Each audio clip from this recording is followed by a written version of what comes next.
Are you going to close this episode so I don't cause any more I know. trouble? Okay. Thanks for being with us today before Eric says something else he shouldn't say. Welcome to Real Siblings, It Ain't Easy, a real estate podcast with the goal to educate, inform, and save their listeners time as they navigate the market and properties in their neighborhoods. Get ready to join real-life siblings and professional real estate advisors, Donna Reed and Eric Seemann, as they discuss how it may be simple, but it ain't always easy. Every time I think about the places I have known, I realize that times have changed. So I'll do what I can to make this house into a home. Yeah, yeah.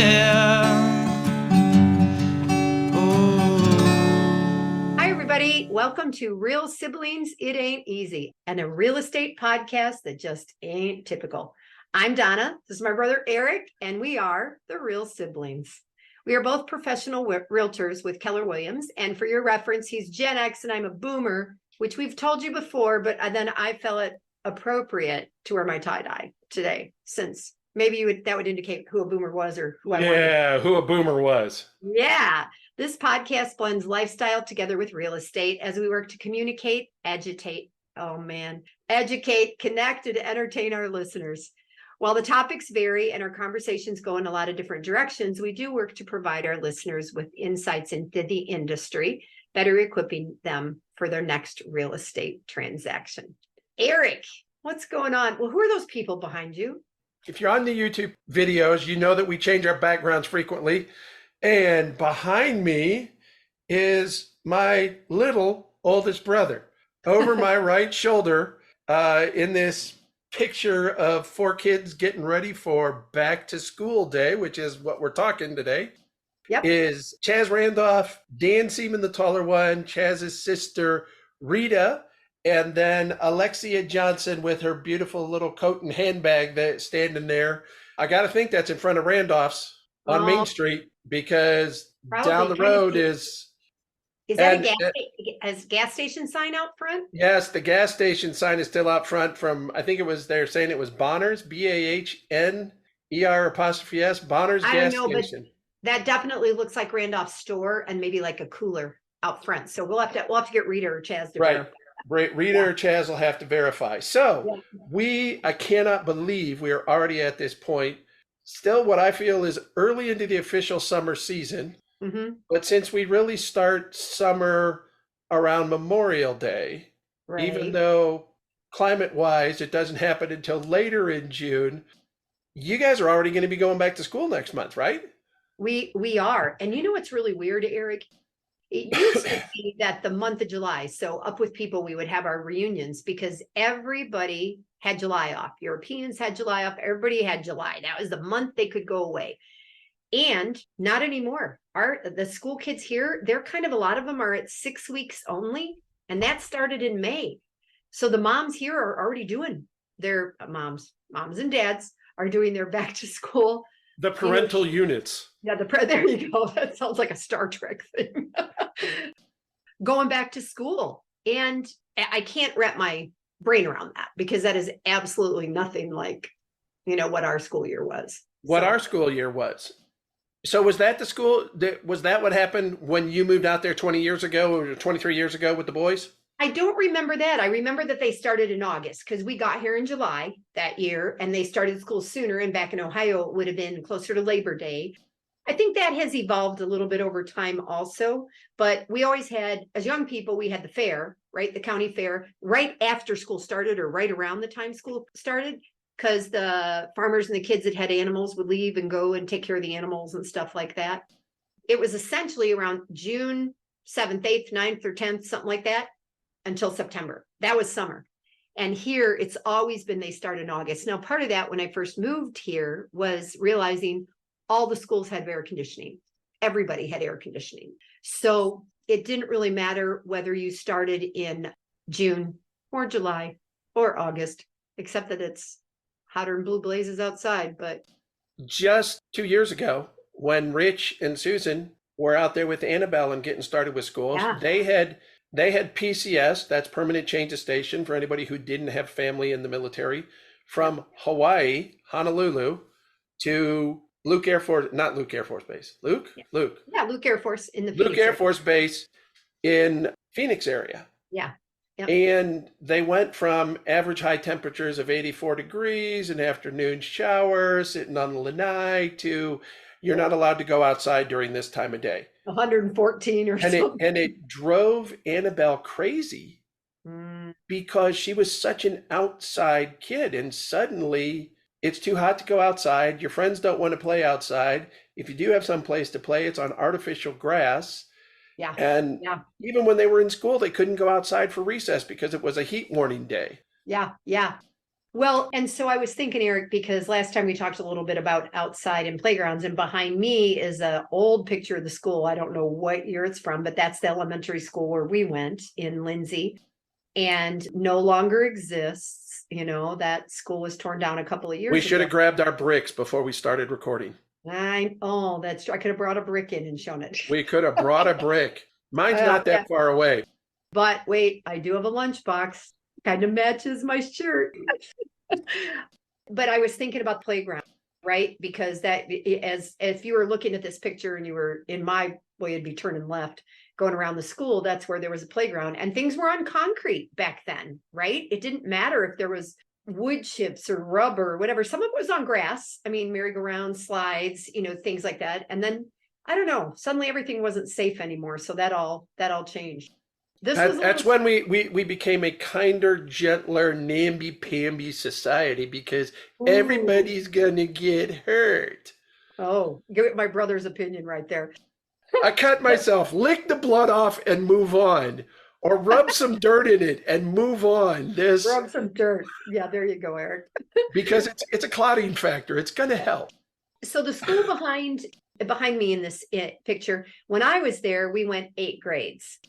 And then we ended up going into Fremont. So all the farm kids would go, and the country kids and the smaller schools would come together in Fremont, where there was already 5, 6, 7, I don't know how many elementary schools. So we would go from super small classes, because what you see probably in that picture is the whole school, right? I think I had 25, 26 kids in my class. And then all of a sudden we had 5, 6, 700, right? During the years when I was in school in Fremont. Yours was a little bit different when you were in school. You were there till what, grade 5, 6? No, 6th. We were kindergarten through 6th. So we had the little auxiliary building that was out over by where the playgrounds were at that had been built. Right. And that's where we did kindergarten.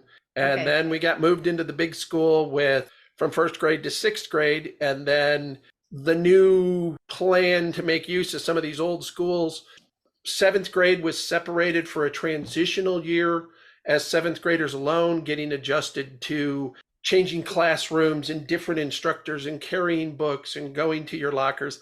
All those things that we really didn't do a whole lot of in elementary school, right?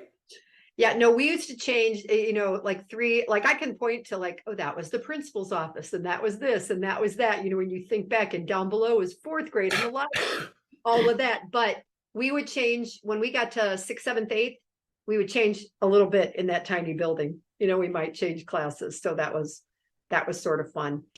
And then went to for us, then it was a junior high in Fremont, and the high school, and the junior high was 7, 8, 9. We only were there for 9th grade, and then 10, 11, 12. All that has changed over the years too, you know.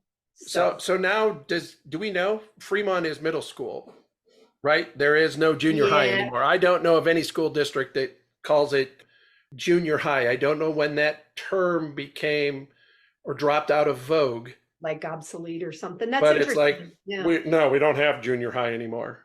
Right. It's middle school, which is 6, 7, and 8 here in San Antonio, because grade school only goes through grade 5. Right. Middle school is 6, 7, and 8, those years where you're no longer a child. And let's just say it, probably those puberty years. Like tweens. Yeah.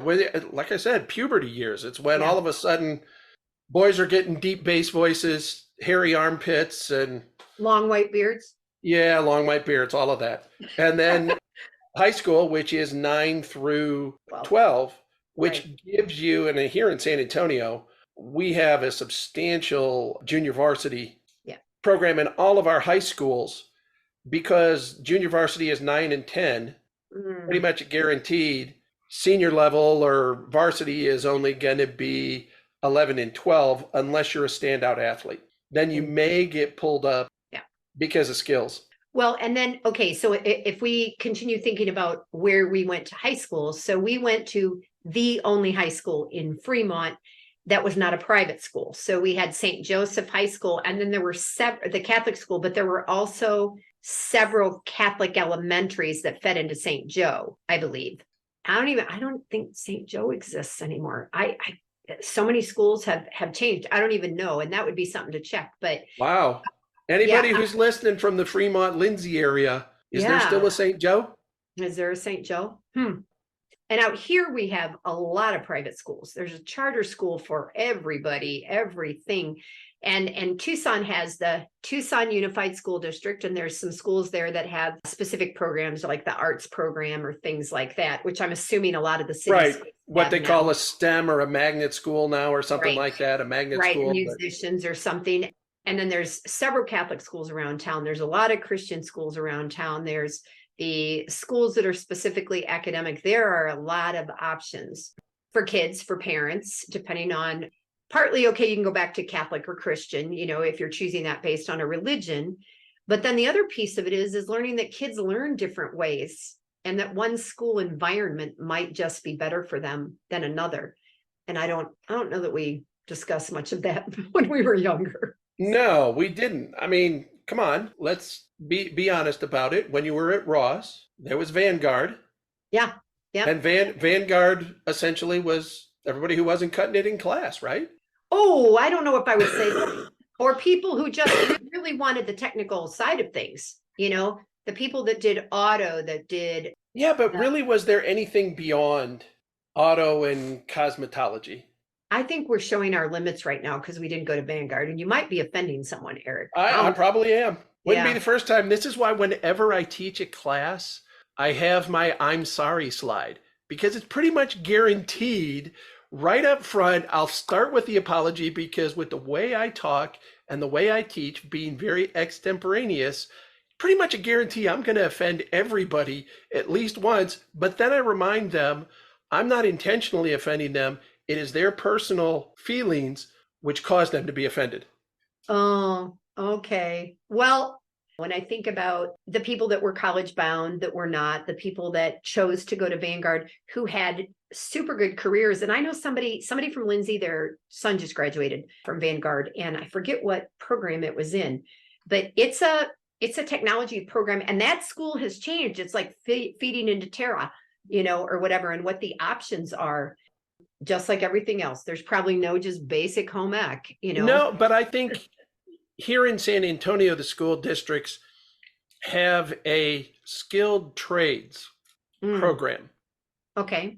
So beyond what I just used to know, my friends, all of them working on cars over at Vanguard Auto, there's electricians, and you can apply for your apprentice license in high school because your instructors are journeyman electricians, and you start working towards out of your apprentice program while you're in there.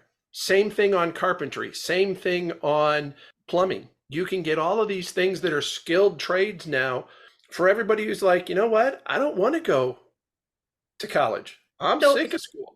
So that's another question then we need to find out. I should ask some of my Vanguard friends whether or not kind of an internship or whether they worked for somebody the last 6 months of high school or something like that. Because I got to believe they did. I can't believe it was just in a room in the building across the way that later became part of Terra, I think. Right. Huh. Interesting. Right. And then you have what I consider to be, it looks like a grand school behind you, our elementary school. Yeah. Which was originally the Washington Township School. Yeah. But doesn't even hold a candle to what I refer to now as kind of like the pantheons of public education. We have every single bond issue that comes up, every single time it's that time, there is yet another multi-million dollar, hundreds of millions of dollar bond issues put before the school districts to build yet another high school. Now, I don't know about you. You remember when we were in band, Yep. we had our fundraisers. We Yep. sold oranges, we sold grapefruit, we sold fruitcake, right? Yep. Yep. And that's pretty much how we funded what we did. Yeah. New school, not too far from me, because there's actually folks in my neighborhood who go to this North Side School District, John Harlan High School. As part of the high school, they automatically build and deliver 3 semi-trucks for the band, logo emblazoned for the new high school on the side, for all of their marching band instruments and everything else.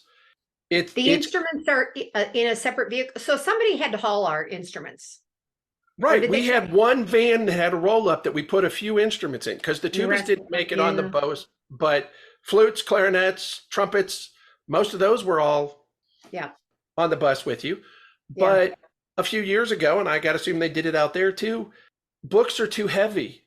So they started buying 2 sets of books for every classroom. Wow. One which was the home book, so the students could take it home on the first day of school, and one that was left in the classroom so that they didn't have to carry overly heavy backpacks hurting their little backs. Wow. I'm laughing, Eric. The last episode we recorded and this one, you're just like saying things I'm thinking, oh God. We're getting all of Eric's opinions here. So we mentioned buses. So are you going to close this episode so I don't cause any more? I know. Okay. Thanks for being with us today before Eric says something else he shouldn't say. I was looking for a bus picture, y'all. I was looking for a tie-dye bus or something like the Partridge Family and all that, and figured I'd be breaking some law to put it up here. But even the bus thing, we had when I was growing up, we had 2 or 3 bus drivers. Everybody knew them. They were the mothers of the kids in the school. And we had the country kids, and they're somewhere between, like, I would say Otis Elementary and us, and then Woodmore the other direction. The bus drivers knew the route, but everybody knew everybody. You just knew you were going to take the bus or walk. That was it. So now I'm going to just say, a flashback to the present here in Tucson. We lived about a mile and a half, I would say, from the school, the high school where Caleb went, and he used to rollerblade to school. And I think that was illegal, frankly. Where he was rollerblading might have been illegal. It was, and one time he got chased by javelina. If you don't know what javelina is, that's probably referred to in a past episode. It has been. Yeah. But we just walked to school. That picture that you have behind you of Chaz and Rita and Alexia and Dan, that was it. Town kids walked. And there was no crossing guard at the train track. You just knew that if a train was coming, you either ran or you waited. Right? That's true. True. There was no, if you heard the train, you didn't go. But now, I see the lines. I choose where I'm going to drive in town. I don't know if it's because there are not buses, because parents choose specific school systems, whether they're in that system or not from where they live, or whether buses just don't go very much. I don't know. I'd say it's a combination. Here in San Antonio, if your residence is within a certain mile radius from the school, there will be no busing. So even if that is 2-mile radius, and it's and the drive actually takes you 5 miles. Yeah. So parents have to adjust their schedule. Yeah. To get to and from school, which is why the after school program, since schools end at 3:15, are so critical, because I know from when my grandsons were with me and I was living it as a once again grade school aged parent picking up. Old man raising grandkids. That you had a very narrow window to get there at the right time. And if you didn't get the kids into that program, it's like, well, where are the kids going to be? Who's picking them up at 3:30 in the afternoon? Because what job for an adult parent who works a full-time job ends at 3 o'clock so they can get in their car and drive to go pick their kids up at 3:30? It's interesting that you say that, because you remember when I was driving up to the Andersons in Toledo, I worked 6 to 2:30 because it was the bakery. And Gil was either on evenings or, afternoons at Crescent Manufacturing. Crescent. Or he was, when he went on days, it would be till 5. But again, because it was Lindsey, I would drive home after work. I would get home between 3 and 3:30, and the kids maybe had gone to a babysitter for a little bit, but 20 minutes. And they just walked home, or they would ride the bus home, and it was not a big deal, depending on where you live. So I was lucky that I guess that's one of the good things about the hours that I kept. So we've talked heat in past episodes. Yeah. And the second house that I had in San Antonio, both of the girls' grade schools was within 0.2 of a mile. Okay. It was up to a corner, turn left, and cross the street with the crossing guard. Okay. They didn't walk to school. Wow. Because, now, is that because they didn't, because of the heat, because you didn't trust people? I mean, what? Yes. Oh. It was a combination of both. There were times when I tried to walk with them occasionally. And it just, people on the street that you didn't know. Yeah. Because my neighborhood right around this school probably had 200, 250 homes. Okay. And we talked about in previous episodes, we have privacy fences and we have air conditioning. So you may know who your neighbors are, but you don't really know who your neighbors are. And having that many strangers and a fairly decent side connector road that anybody was driving, just didn't do it. Yeah. Just didn't do it. So we were part of the lineup to pick up and drop off. Yeah. Okay. So back to when the school year starts. So the other thing that I remember, and this is to the best of my ability, we had maybe a week off at Christmas. We would have like Thursday and Friday off at Thanksgiving. Yep. And then I think we still called it Easter. I don't know if they call it Easter anymore. So however that fell, we would maybe have a Friday and a Monday. And for us, that might mean we would go to grandma's in Eastern Ohio at Thanksgiving or Chicago at Christmas. Now it seems like here they'll do a report card period and then they'll have a week or 2 off. They have a much bigger break. Is that the way the schools are? They get fall breaks. They get winter breaks. There are so many 3-day weekends anymore. You look at a school calendar and it's just like, okay, can we go 10 full days of school without having a special day for a teachers in service day or something else?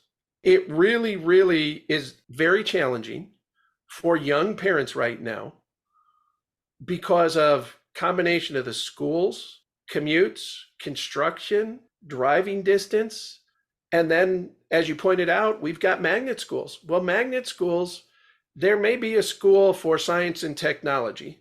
Actually, there's a high school in SAISD, San Antonio Independent School District, which is more the original school district down towards downtown, historic districts in towards downtown. They took one of the old high schools and converted it to what they call CAST High School, which is a computer science technology program. And anybody in the city is eligible. SAISD students will fill the first 50% of whatever an incoming class is, and the rest is made up from around. But that means if you're on a school bus, you may take a school bus to one place, pick up a hop, and take you down to the school. So you've got 2 sets of busing in order to get you to where you need to go to school for your activities in your magnet school. Yeah. Eric, I'm going to do hashtag on this one that says, don't listen if you're easily offended. Eric spoke his mind, but I also want you all to know that Eric has been fighting an illness on this one, and I can hear it in your voice, Eric. It's starting to go as the afternoon has gone on here. The medication is starting to wear off. Yeah, it's almost 4:00 here in Tucson for me, which means it's about 6:00 for you in Texas as we're recording this, and you've had a long, busy day. I think that maybe that's enough about schools for today. But so I don't get myself in any more trouble. Right. Thanks. Yes, right. Can you wrap it up without like making somebody angry? What are you saying? That is just not right. Santa Claus doesn't offend anybody. Okay. He might speak his mind, but hey, look at some of those original 1960s Rankin Bass. Mr. Kringle was not actually the happiest of guys. Think of how he treated people in Rudolph. We're gonna be like, go Christmas in July, because that's when they'll be seeing this. So that's why I'm in red. Yeah, there you go.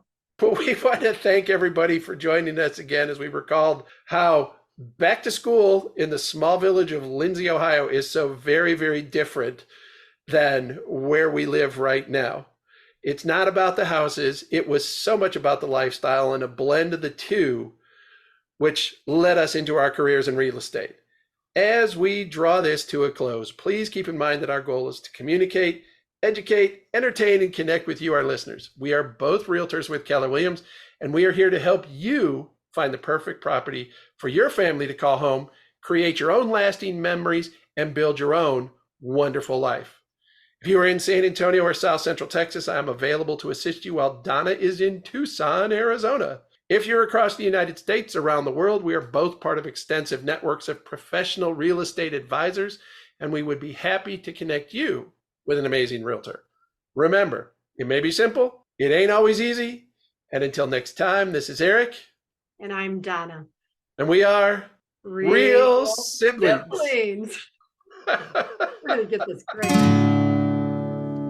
Every time I think about the places I have known, I realize that times have changed. So I'll do what I can to make this house into a home. Yeah, yeah. Hi, I'm Annabelle, and I want to thank you for investing your valuable time in listening to Real Sibling. It Ain't Easy. I hope you found this episode informative and enjoyable. There are several ways you can support this podcast with my Grandpa Eric and Aunt Grandma. Please take the time to like, follow, and subscribe. Additionally, leave them a 5-star rating along with a review on your preferred podcast platform. The final thing I would ask is that you recommend this podcast to a friend, a family member, or an associate. Your engagement is critical to their ongoing success, and they look forward to connecting. Check out the show notes Grandpa put together with their contact information, including emails, phone numbers, and website. And remember, the Real Siblings look forward to hearing from you.